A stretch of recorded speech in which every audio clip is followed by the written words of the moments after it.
राधे राधे गुरु जी। जी जय श्रीमन नारायण। जय श्रीमन नारायण। आपके चरणों में इस दास का कोटि कोटि नमन। खुश रहिए भैया। आपके माता पिता के चरणों में कोटि कोटि नमन। और गुरु जी, जिन यजमान परिवार की वजह से एक भक्त और भगवान का मिलन हो रहा है आज, उन यजमान परिवार के लिए भी बहुत बहुत धन्यवाद। खुश रहिए। गुरु जी, मुझे 2 साल हो गया आपकी कथा सत्संग सुनते हुए, प्रश्नोत्तरी भी सुनते हुए। गुरु जी, 2 साल में मैंने जो सीखा है, जो मेरे जीवन में परिवर्तन हुआ है, बदलाव हुआ है, वो कहने योग्य नहीं है गुरु जी। क्योंकि उसका जो आनंद मैं ले रहा हूँ बदलाव का अपने जीवन में, उसको बताने से ना उसका महत्व खत्म हो जाएगा गुरु जी। सही है। वो आनंद जो मैं ले पा रहा हूँ वो मैं अपने आप में ही ले रहा हूँ, मैं बहुत खुश हूँ। और गुरु जी, एक छोटी सी बात, एक बदलाव बताना चाहूँगा थोड़ा सा, कि लगभग आप जैसे कथा में कहते हैं कि अपनी कमाई से 2, 4, 5% हिस्सा भगवान के लिए निकालना चाहिए। तो लगभग 1 साल से मैंने वही किया। मैंने गुल्लक डाली और अपनी कमाई का 5%, 4% हिस्सा मैं रोज़ निकालता था। मैंने कहा जब भी मैं जन्माष्टमी पर जाऊँगा, भगवान से अपने आप से मिलने के लिए जाऊँगा, अपने माता पिता को दर्शन करा के लाऊंगा आपके, तो जो पैसा गुरुजी मैं शराब में खर्च करता था पीने में, उस पैसों को मैंने शराब में ना खर्च करके माता पिता को अपने यहाँ पर लेकर आया हूँ। और जो पैसा बचेगा गुरुजी, वो मैं जो यहाँ की मैंने सेवाएं देखी हैं कि उसको आपकी उन सेवाओं में देकर जाऊँगा गुरुजी। सुंदर सुंदर विचार हैं भैया, की तालियां बजाइए। कल आपकी माँ भी आई थी और माँ ने बात की, और बात करते करते वो भावुक हो गई। मतलब माँ यही चाहती है कि मेरा बेटा सही राह पर चले। ये आप गलत राह पर थे पहले, पर आपने सत्संग किया तो आप सही राह पर आए, इसके कारण आपकी माँ बहुत खुश है। पिताजी भी आए थे, बुआ जी भी आई थी, वो तो आज सुबह चले गए जी। मैं और मेरी पत्नी अभी यहीं पर हैं जी।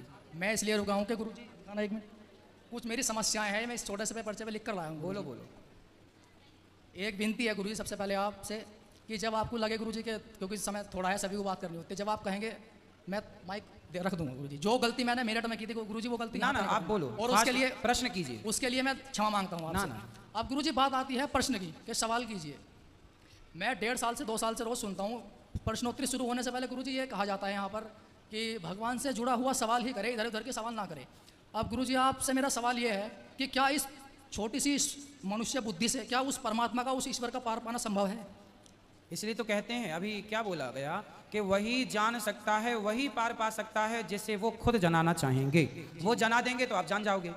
वो इतनी सी बुद्धि आपकी और हमारी है, पर वो चाहें तो इतनी सी बुद्धि से आप सब कुछ कर सकते हैं, और वो ना चाहें तो 10 सिर वाली बुद्धि भी हो तो कुछ नहीं होगा। नहीं गुरुजी, भगवान से जुड़ा हुआ सवाल, चलिए आप मुझसे कोई सवाल पूछे गुरुजी भगवान से जुड़ा हुआ, लेकिन आप नहीं पूछेंगे, क्योंकि गुरुजी सवाल भगवान से जुड़ा हुआ वो पूछेगा जिससे भगवान पर संदेह होगा, वही तो सवाल पूछेगा। ना नहीं, सवाल देखो ऐसा नहीं, सवाल ना जिज्ञासा होती, सवाल में जिज्ञासा।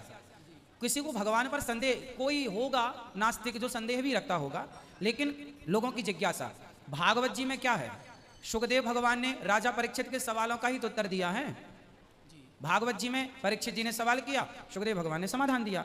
तो ये प्रश्नोत्तरी, जो प्रश्नोत्तरी है, हर पुराण में आपको प्रश्नोत्तरी ही मिलती है। लेकिन आजकल लोग क्या है, ये परंपरा लुप्त हो गई थी। आज भी बहुत लोग प्रश्नों का उत्तर नहीं देते। हम तो आप लोगों की सेवा इसलिए करते हैं, किसी बहाने वो परंपरा फिर जागे। और आप लोग सवाल क्या है, कुछ लोग ऐसे होते हैं, नहीं सवाल मत, क्योंकि प्रश्नों का उत्तर आना भी तो चाहिए। अब जैसे नहीं आएगा वो कहेगा नहीं। अब जैसे अभी मैया ने बोला कि मेरा बेटा बड़ा जिज्ञासु है, पूछता रहता है। अब जब पूछता रहेगा और आपको नहीं आएगा तो आप परेशान हो ही जाएंगे, अरे वो पूछ रहा है जो आते ही नहीं। इसलिए कुछ लोगों ने प्रश्नों के उत्तर नहीं दिए, तो वो परंपरा लुप्त हो गई प्रश्न उत्तरी की। इसलिए दास ने सोचा कि आप लोगों की सेवा इसी बहाने होगी, और हम संपूर्ण ज्ञानी तो है नहीं, हमसे जो बनेगा अपनी वाणी से। बहुत सारे सवाल ऐसे होते हैं जिनका उत्तर मुझे भी नहीं पता होता, फिर मैं उसको शास्त्रों में ढूंढता हूँ, सर्च करता हूँ शास्त्रों में। भाई हमारे 18 पुराण 4 वेद हैं, सबका थोड़ी मैं ज्ञाता हूँ। बहुत सारे प्रश्न ऐसे होते हैं जो मुझे नहीं आते, फिर मैं भी उसका अध्ययन करता हूँ, फिर दूसरे दिन बताता हूँ कि भाई जो कल पूछे थे वो ये है। अभी भी आप मेरे से कोई सवाल पूछेंगे, जो नहीं आएगा वो मैं कल बताऊंगा। नहीं गुरुजी, मैं आपसे कोई सवाल तो मैं कहता हूँ सवाल पूछना अच्छा है, प्रश्न करना, जिज्ञासा। कुछ लोग ऐसे होते हैं जो परीक्षा लेते हैं गुरुजी की, अरे गुरुजी को पूछ के देखे बनता है कि नहीं। तो वो परीक्षा लेने वाले लोग भी होते हैं। तो मैं बनता है तो बनता है, नहीं बनता तो नहीं बनता। मैं कोई संपूर्ण ज्ञाता थोड़ी हूँ किसी। नहीं गुरुजी, मैं 2 साल से देखता हूँ कि आपको, मैं तो आपकी केवल सेवा करता हूँ। जो बनता है आप प्रश्न करते हैं, जो उत्तर बनता है दे देते हैं। चलो, आपको भगवान ने, हमें ईश्वर ने आपकी सेवा के लायक बनाया है, तो हर प्रकार से हम आप लोगों की सेवा करना चाहते हैं बस। नहीं गुरुजी, बोलो। मैं फिर आपसे, पर जिज्ञासा कोई करे तो करना गलत नहीं है, बस मैं ये कह रहा हूँ। मैं तो भगवान आपसे यही कहूँगा कि भगवान श्री राम जी को जब थोड़ी समस्या आई थी कि उन्हें, जब प्रजा में रोष फैल गया था कि माता सीता पर जो आरोप लगा रही थी, तो वो बहुत टेंशन में आ गए थे। तो वो श्री गुरु अपने वशिष्ठ जी के पास गए, तो गुरु जी वो सवाल जवाब करने नहीं गए थे, और ये दास भी आपके पास सवाल जवाब करने नहीं आया है। मैं तो अपनी समस्या का आपसे मार्गदर्शन चाहता हूँ, ना कि सवाल जवाब करना। बिल्कुल, पूछिए, क्योंकि क्या सवाल तो समस्या? गुरु जी दो ज्ञानी व्यक्तियों के बीच होता है, दो बराबर के लोग। समस्या क्या है ये बताओ। गुरु जी समस्या मेरी सबसे पहले ये है, जैसे आप मेरठ में आए थे कथा करने के लिए, तो गुरु जी मैंने मेरठ में वो चीज़ देखी थोड़ी सी कि जैसे मैं सुबह 9 बजे आ जाता था, शाम को ही जाता था प्रश्नोत्तरी के बाद में, मैं रोज़ देखता रहा, लगातार सब कुछ देख रहा था। गुरु जी क्षमा चाहूँगा, मैं भगवान से जुड़ा सवाल नहीं करूँगा, क्योंकि मैं अपनी बुद्धि से कोई, मैं तो इंसानों से जुड़े हुए सवाल आपसे थोड़ी मार्गदर्शन। आपकी जो समस्या है वो बताओ, जल्दी बताओ जी जी, सबको थोड़ा मौका। तो मैंने देखा गुरु जी, मैंने मतलब कुछ ये देखा गुरु जी, जैसे मेरठ में ही हुआ था ये, सब जगह बाहर जैसे आप कथा करना चाहते हैं सब जगह ऐसा होता है। गुरु जी कहते हैं कि जैसे कथा कराई यजमान परिवार ने मेरठ में, तो 2 गेट से एंट्री हो रही थी गुरु जी, पीछे वाले से आगे वाले से। मैंने देखा कि जो वो जाल लगा होता है बीच में, तो उसके आगे जो यजमान परिवार के जो भाई मिलने चिलने वाले होते हैं गुरु जी, जो जिन्हें VIP कह देते हैं, तो गुरु जी मुझे एक चीज़ वहाँ पर समझ में नहीं आई कि जो लगभग आप ये मानिए कि 100 कुर्सी आगे हैं जाल के आगे, उन 100 कुर्सी के पीछे गुरु जी मैंने वो लड़ाई देखी है वहाँ पर कि जो आपके कार्यकर्ता थे गेट पर वो भी परेशान, और जो भक्त देर से आ रहे थे 1 बजे 2 बजे 12 बजे वो भी भीड़ लगाए मतलब परेशान थे। और जो भक्त गुरुजी आपके ऐसे होते हैं पीछे कि जो अपना सब कुछ छोड़कर केवल आपको देखना चाहते हैं, वो सुबह 9 बजे आ जाते हैं, 10 बजे आ जाते हैं, तो वो तो गुरुजी पीछे बैठ रहे हैं। और जो VIP है भगवान के दरबार में, वो 2 बजे 2:30 बजे भी आ रहे हैं, तो वो आगे बैठ रहे हैं। जबकि मैंने ये, आप कहाँ बैठते थे, आगे या पीछे? गुरुजी पहले ये बताओ, आप कहाँ बैठते थे, वहाँ आगे या पीछे? मैं तो गुरुजी आगे बैठता था। तो आप वहाँ VIP थे? नहीं गुरुजी, मैं फिर तो जब आप VIP नहीं थे और आप आगे बैठते थे, तो उसी तरह वहाँ पर पानी में लोग खड़े थे, वहाँ कोई VIP गिरी नहीं थी। नहीं वो तो आपकी बात वहाँ सही है सब पानी में बैठ के कुर्सी में पानी में सुन रहे पर थे। मैंने वो दृश्य देखा गुरुजी। बेटा देखो, हर चीज में दोष नहीं देखना चाहिए। महीनों पुरानी बात में आप दोष लिए बैठे हैं। कोई वहां पर तो केवल वहां पर तो जो कथा कराने वाले यजमान थे वो भी बेचारे पानी में घुस के कथा सुन रहे थे, पानी में बैठे। वहां कोई VIP गिरी थी ही नहीं। और VIP कुछ नहीं होता बेटा, VIP कुछ नहीं होता, केवल व्यवस्था होती है। अब जैसे यहाँ भी हम लोगों ने यजमानों के बैठने की व्यवस्था अलग की है। क्यों की है? क्योंकि भीड़ में कोई चोर भी घुस सकता है। यजमानों के वो नाचने में लगे हैं, वो भाव में डूब रहे हैं, कोई पर्स लेके भाग जाए, कोई चैन लेके भाग जाए, कोई उनका कुछ चुरा ले, तो इन सबकी भी जिम्मेदारी होती है हम सबकी कि हम आप लोगों की इस प्रकार की सुरक्षा भी करें। क्योंकि इस भीड़ में कौन चोरी करने बैठा है, कौन आपका मोबाइल निकालने बैठा है, तो थोड़ा सा एक मर्यादा है कि मर्यादा की जो लक्ष्मण रेखा है ना, वो रेखा मर्यादा की रेखा है ना। यजमान कार्य कराता है तो उसे सुरक्षा भी तो देखना पड़ता है ना।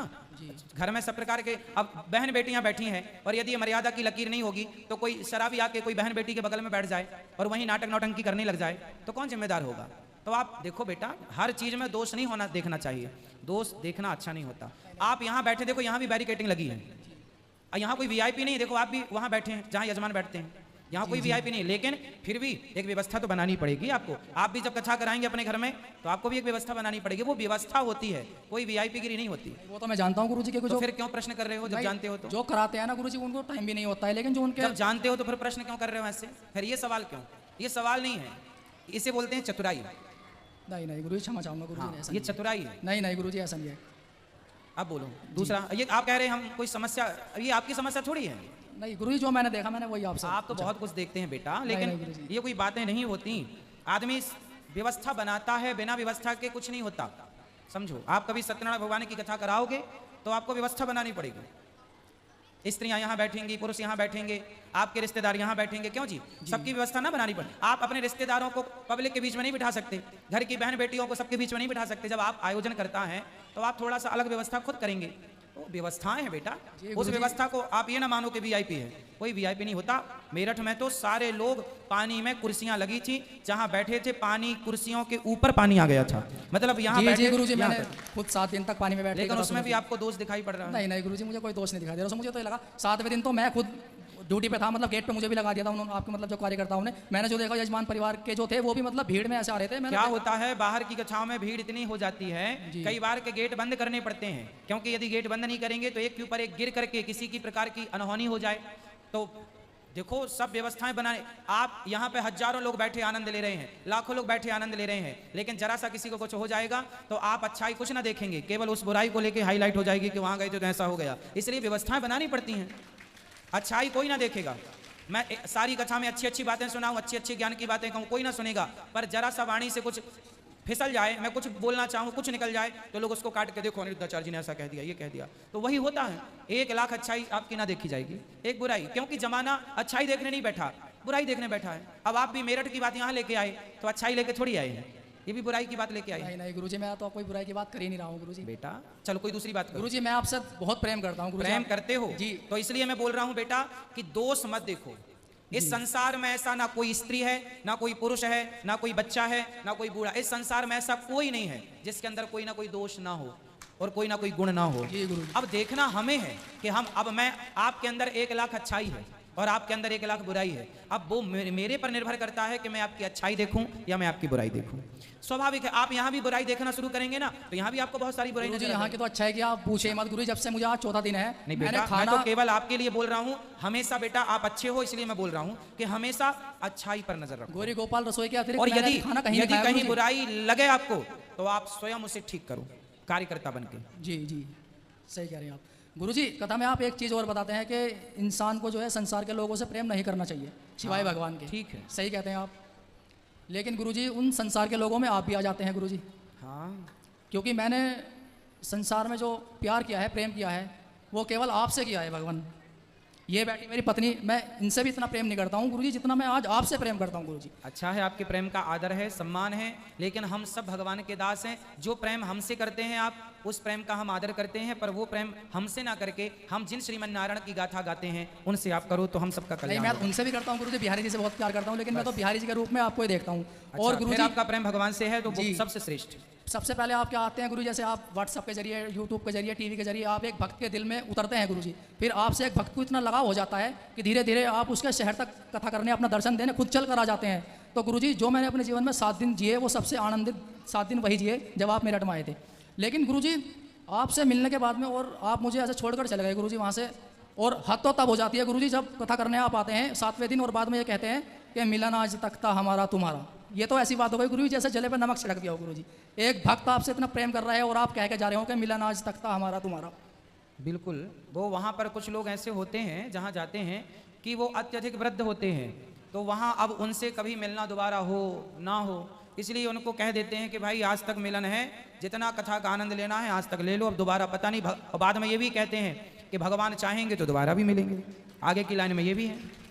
ठीक, सही कह रहे हो आप गुरुजी। हाँ जी गुरुजी, अब एक छोटा सा पूछना चाहता हूँ सवाल। ये गुरुजी के आप कहते हैं कथा में कि जो गुरुजी विदुर जी थे महाभारत में बहुत बड़े ज्ञानी थे और उनसे कई गुना ज़्यादा ज्ञानी पितामह भीष्म थे। तो गुरुजी भगवान को लेकर मेरे मन में एक संशय है, वो भी मेरी बुद्धि की नहीं है गुरुजी। पितामह भीष्म ने जो सवाल भगवान से किया था वही एक बार मैं फिर से आपसे पूछना चाहता हूँ, उस मेरा मार्गदर्शन कीजिएगा गुरुजी। जब पितामह भीष्म बाणों की सैया पर लेटे हुए थे तो तब वहाँ पर भगवान जी आते हैं श्री कृष्ण। तो पितामह भीष्म पूछते हैं कि हे केशव, कि इस महाभारत के युद्ध में जो हुआ क्या वह अच्छा हुआ, क्या वह सही था, और अगर सही था तो इसका आने वाली पीढ़ियों पर क्या प्रभाव पड़ेगा, इससे आने वाली पीढ़ी क्या सीखेंगी।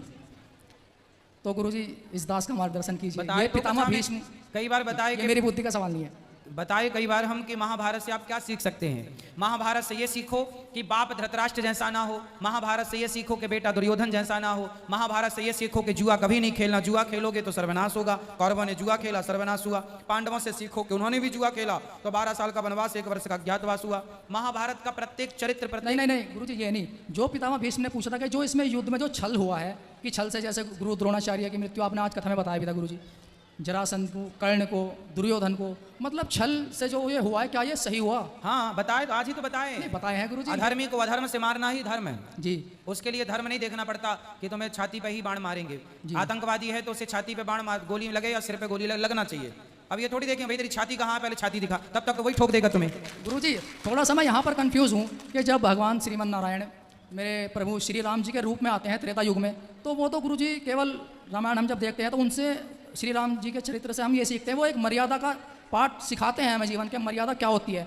वहाँ पर तो भगवान कोई छल कपट हमें नहीं सिखा रहे हैं। लेकिन मेरे श्रीमन नारायण भगवान जब द्वापर में श्री कृष्ण के रूप में आते हैं महाभारत में, लेकिन वहाँ युद्ध में स्वयं इंसान की तो छोड़िए गुरुजी, वहाँ तो सब कुछ भगवान ही कर रहे हैं। युद्ध में जीते भी वही, हारे भी वही, सब कुछ वही थे। लेकिन वो सिखा रहे हैं कि अधर्मी को अधर्म से मार देना ही धर्म है। लेकिन एक चौपाई ये होती है गुरुजी कि जब दुष्ट अपनी दुष्टता नहीं छोड़ता तो सज्जन को अपनी सज्जनता नहीं छोड़नी चाहिए। फिर ये दो पंक्ति एक अलग अलग कैसे हो रही है? वो अलग विषय है।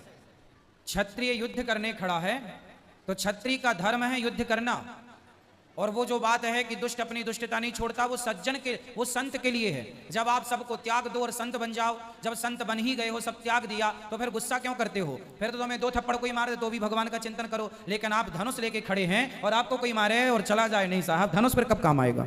यदि आप धनुष रख दो, साधु संत बन गए हो आप, तो कोई तुम्हें दुष्ट अपनी दुष्टता नहीं छोड़ता, तो सज्जन को अपनी सज्जनता नहीं छोड़नी चाहिए। तब की बात है जब आपने साधु रूप धारण कर लिया, जब साधु हो गए। लेकिन आपका कर्म यदि क्षत्रिय युद्ध भूमि में खड़े हो, अब युद्ध भूमि में खड़े हो और दुर्योधन बाण चला रहा है और आप कहें वहां पे नहीं जी, भारी सभा में द्रौपदी की साड़ी खिंच रही है और आप कहें नहीं जी, दुष्ट अपनी दुष्टता नहीं छोड़ता, तो हम भी सज्जन हैं। ठीक है दुर्योधन, तुम उतारो हमारी पत्नी के कपड़े, हम सज्जन हैं, हम बैठे तमाशा देखें।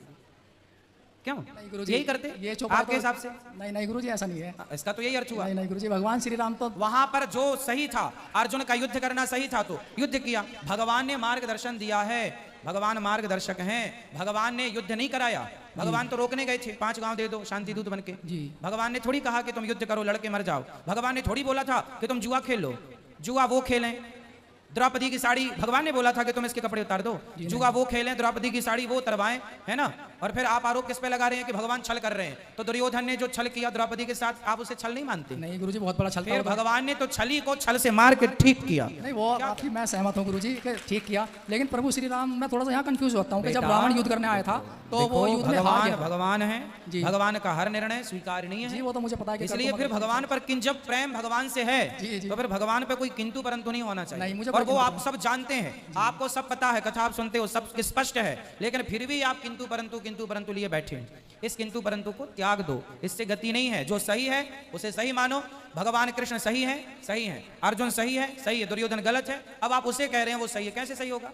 उस दुर्योधन का साथ देने वाले जितने लोग हैं सब गलत हैं, चाहे कोई भीष्म पितामह भी गलत है। क्या जरूरत थी साथ देने की? सही बात है। गलत का साथ जो देगा वो गलत है, चाहे पितामह भीष्म हो, चाहे गुरु द्रोणाचार्य हो, चाहे कर्ण हो, चाहे शकुनी हो, चाहे कोई हो, कृपाचार्य हो, चाहे अश्वत्थामा हो, चाहे मैं भी हूं। यदि मैंने साथ दिया दुर्योधन का तो मैं भी गलत हूं।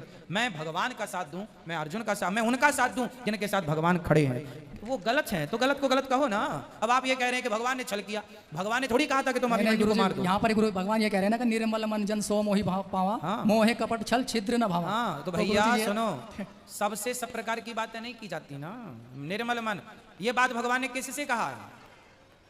जंगल में जब राम जी गए तो जंगल के कोल भील दोने में फल लेकर के आए। राम जी से कहा कि प्रभु हम तो जंगल के कोल भील हैं, हम तो आपकी पूजा करना नहीं जानते, क्या आप हमारे हाथ से खाओगे? भगवान बोले जरूर खाएंगे, हम तो तुम्हारे प्रेम के भूखे हैं, है ना?